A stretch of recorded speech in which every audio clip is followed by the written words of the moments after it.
Hello everyone, my name is Satyam Shivaach and I am working as a legal intern with LEXIS and Company. And in this video, we will discuss about child custody in India.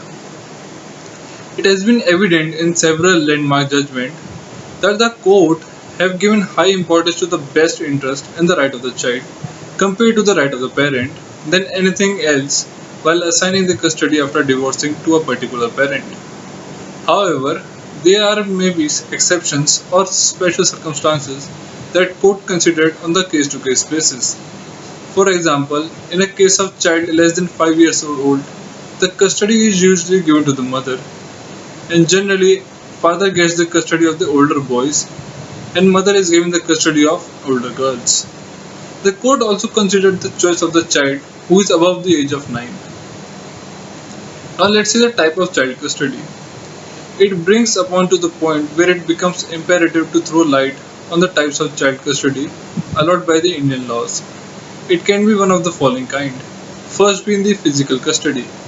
In this, where a child is being handed over to a custodial parent for living and other parent is not allowed or is in circumstances in certain cases is allowed to visit and meet and interact with the child at a regular interval. Now, next is joint custody, where a child lives with both of their parents on rotational basis, and duration of the child stay may vary from several days to weeks to months, based on the mutual agreement between the separated parents. Now, the next is sole custody. In this, the child is handed over entirely to one parent, and in case the court finds that the other parent is abusive, unstable, offensive, or is incapable of bringing up the child. Then the last is third party custody.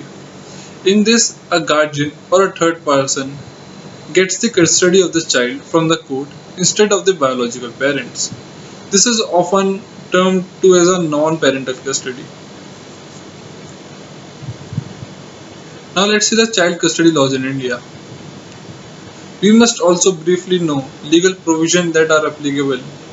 In India, the Guardian and Ward Act 1890 has provision related to children custody after the divorce. At the same time, India is a vast nation with diverse religion and there are corresponding laws to deal with the separation and child custody. The legal provision that exists in Indian constitution based on the religion we belong. First being the custody of Hindu law, which has the provision under the Hindu Marriage Act 1955 under Section 26 and the Special Marriage Act 1954 under Section 38 and the Hindu Minority and Guardianship Act 1956. Now the next is custody under the Muslim law.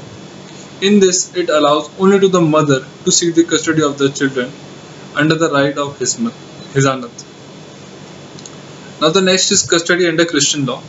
This allows for child custody under the Divorce Act 1869 under the Section 41 of the Act and only after such separation that degree is being granted to the parent.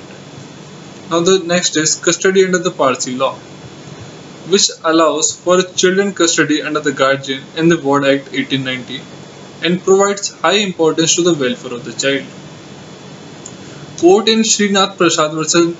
Nandanuri Jayakrishna held, first among the factors is the welfare of the child, which include a safe environment for the upbringing of the child. The ethical background and mental condition of the applicant is most important to be considered while giving the custody of the minor child. A balance has to be struck between the attachment and the sentiment of the parties towards the minor children and primarily aspect of the welfare of the minor, which is a non-paramount importance.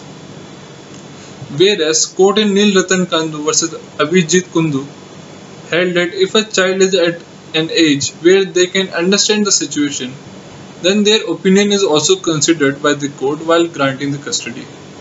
This is governed by subsection 3 of section 17 of Guardian and Ward Act 1890. And in case of a male children of above 16 years of age and in case of a female above 14 years of age, the court considered the view of them which has been taken in case of their welfare. In case of Venkataraman Ayyanagar vs. Tulsami Ammai, the court held that if the children wishes found to be induced by wholesome persuasion and were even tortured, then the court have to disagree. The court, while giving the judgment, consider first the financial stability of the custodial parent. Second is their mental and physical well-being. Third is the child comfort and the said parent, especially while growing up. Fourth is the intention of the custodian. That is, the wrong or false intention may harm the child and should be avoided. The next being there should no specific gender has the right on the child over and above the welfare of the child. Then the next is the judge has the full right to decide what is the best for the children, and the children may also choose for themselves. The next is it is not the child over whom the parent can fight over or claim.